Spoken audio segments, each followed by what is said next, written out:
Now, if you were to hear the words Ford and Mustang, you would be forgiven for conjuring up an image of a sleek two-door American muscle car with a V8 engine under the bonnet. But back in 2020, well, things changed. Ford announced they were putting more focus onto their EVs, and as a result of that, this car, the Ford Mustang Mach-E, was born. Ford decided to take that Mustang name and put it onto this car, an electric SUV, because it views it as its more sporty EV in the range.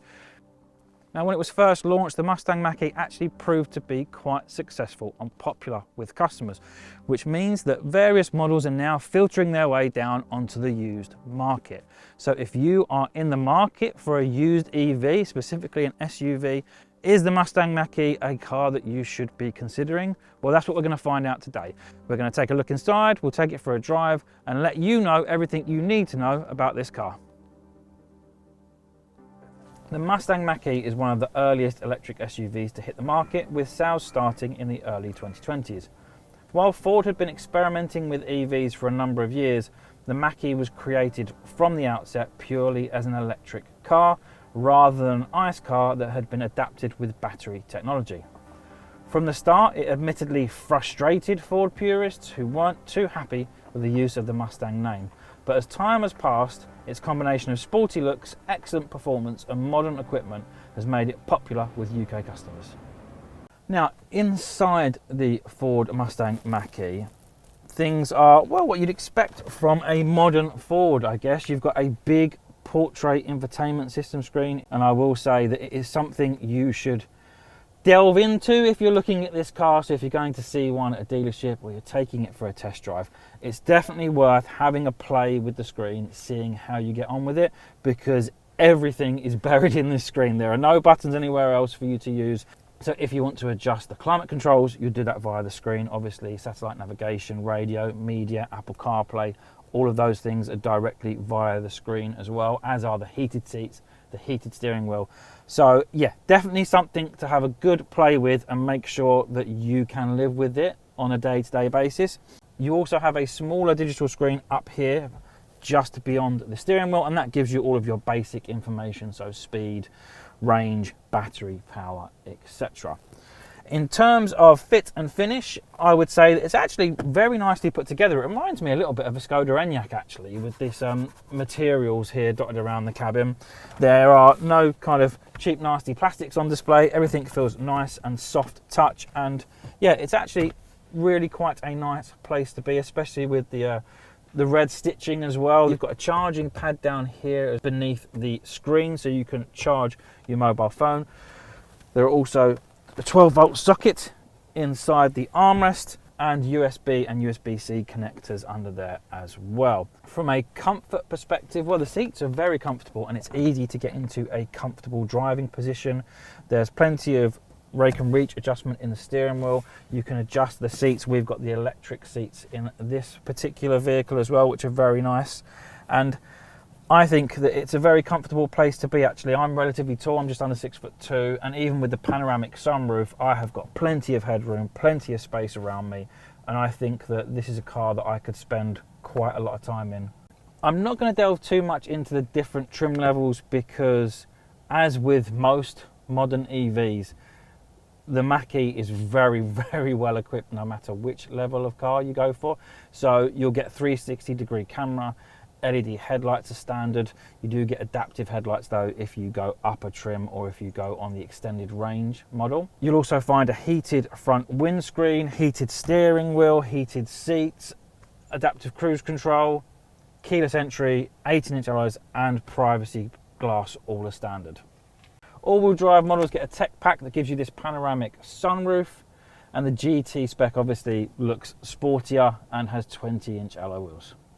In the rear of the Mach-E, it's really quite spacious. So the driver's seat is in my driving position. As mentioned, I'm just under 6'2", so that is really quite far back. And I have plenty of knee space. I can get my feet under the seat as well. So I am really quite comfortable. And even with the panoramic sunroof, I can almost sit up straight. And in fact, I can actually sit up straight and I'm okay. I tend to find that in most vehicles with a panoramic sunroof, I'm having to slouch or lean to the side to fit in the back, but in the Mach-E that is not the case at all. In the back of the seat there is a little bit of storage in the pocket there. You have some USB-C and USB charging points as well, so you can charge your devices in the back of the car. The materials in the rear are very similar to the front, so there's no scratchy plastics to be found. It's all very soft and nice to touch. The seats are really quite comfortable as well. You have an armrest which you can pull down that has a couple of cup holders, and the doors open nice and wide, meaning that putting in child seats is not difficult, and you have ISOFIX points on both sides as well. So even though this vehicle is four-wheel drive, you do not have a transmission tunnel in the rear here, because obviously this is a bespoke EV platform. So anybody sat in the middle, they're actually not going to have a problem with regards to fitting their feet. Let's take a look at the boot of the Mustang Mach-E, because on paper this is a disappointing area of the car, shall we say, because the space on offer, it's only 402 litres, and that is considerably down on rivals. So a VW ID4, particularly a Tesla Model Y, is going to have a much bigger capacity than the Mach-E. But when you actually look at the space, it seems more than big enough to me. It's a nice big square space. If you have the floor at its lowest setting, obviously you can extend that space. If you raise the floor up to the higher setting, then you've got a nice flat loading area. There's a couple of lashing points here at the front, some places to tether on the back of the seats. You've got a 12-volt socket as well, and underneath this rear floor there's space for your charging cables, but you don't have to put the charging cables in there, because at the front of the vehicle there is a frunk, and that has about 100 litres capacity, so you could stick your charging cables in there. It's also a washable area, so you can also put muddy items in there, such as boots if you've been out for a walk, etc. So what's the Mustang Mach-E like to drive? Well, the car has a little bit of a checkered history, shall we say, because early models upon launch, well, they weren't particularly well suited to British roads. They were very stiffly sprung, and they didn't cope particularly well with our potholes and broken road surfaces. Fortunately though, in 2022, the suspension setup on the Mustang was revised, and it just led to a much better driving experience. So the model we're in today is a 2022 model, and it has no problems, to be honest with you, with the road surface. It's very comfortable on the go. Of course, there is a bit of tyre noise, as you would expect from an EV. You don't have any engine noise to cover up the wind and the road noise. If you want the ultimate, shall we say, in handling from a Mustang Mach-E, then you need to go for the GT version, because that has adaptive suspension, and it is also lowered as well, so it's a bit more focused for making progress. But remember, at the end of the day, this is an SUV, and not only is it an SUV, it's an electric SUV, so it's a heavy car. It's not nimble, but it's obviously the more performance-oriented version of this car, that GT. Now, powertrains are relatively straightforward in the Mach-E.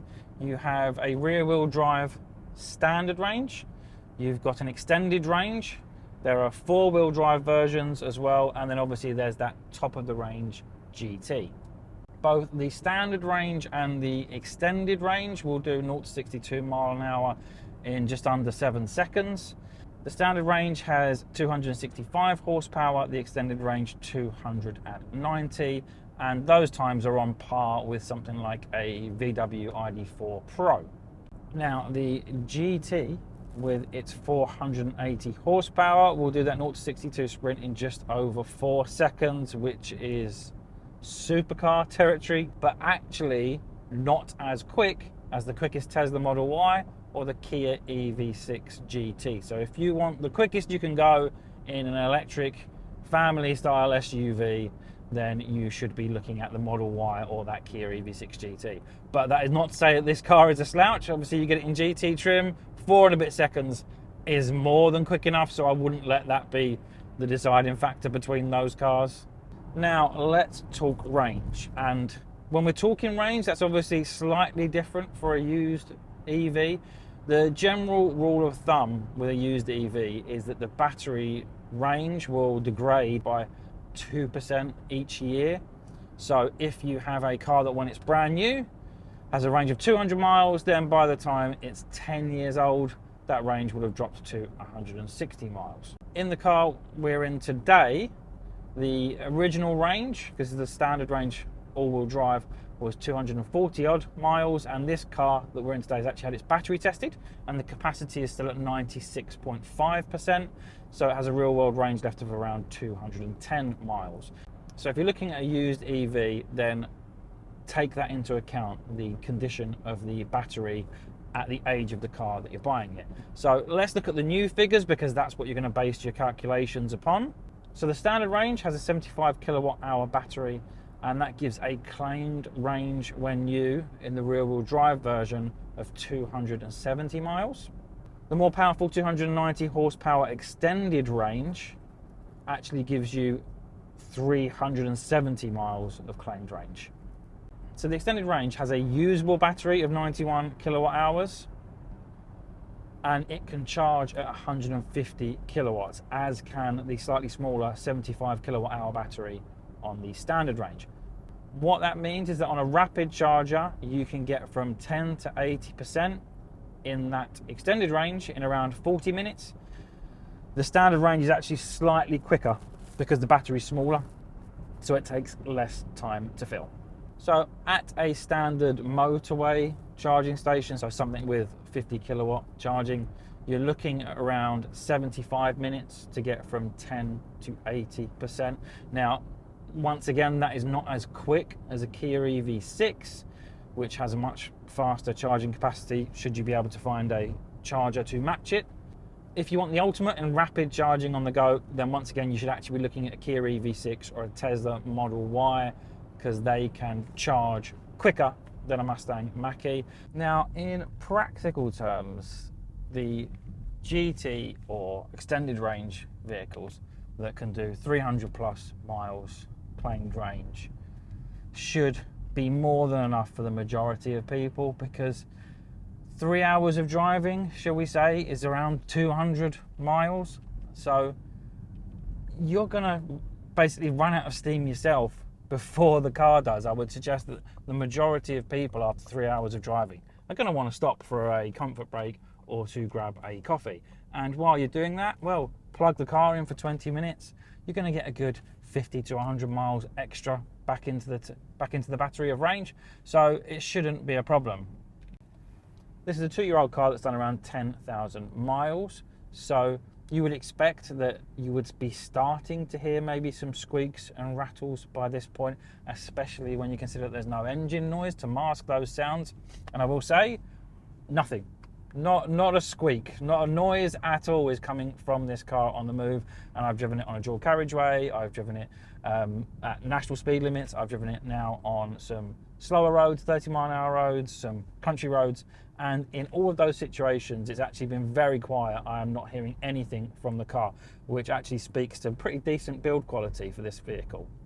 And compared to some other EVs, what I will say with the Mach-E is that the steering's a bit better actually. It's a bit better than most of the EVs I've been in. It's probably artificially weighted, but it is weighted, and it does feel quite natural actually when you're turning the wheel. It doesn't feel kind of sterilized, which you get in most modern cars and especially in EVs. It doesn't have that kind of sterile detached feel. The steering is actually quite nice in this car. It also doesn't particularly feel its size. It's quite easy to maneuver around town. Obviously I've got a 360-degree camera as well, so parking is very straightforward, and I think that I really could live with this car on a daily basis. I wouldn't find it difficult to cope with in terms of the driving experience, in terms of parking at all. It very much feels not like an EV, I would say. Of course you've got that instant burst of acceleration that is kind of very particular to an EV, but the more kind of general just cruising along driving experience, it feels less EV than a lot of EVs, I think. You can of course do 1-foot braking on the Mach-E. I personally turn that off. I do not like lifting off the accelerator and finding that the car is immediately stopping. I know that that is useful for regenerating power back into the battery, but personally it makes me feel a bit sick driving like that. But it's very easy to just turn it off within the menu. So you click on the little toggle at the top of the massive portrait screen.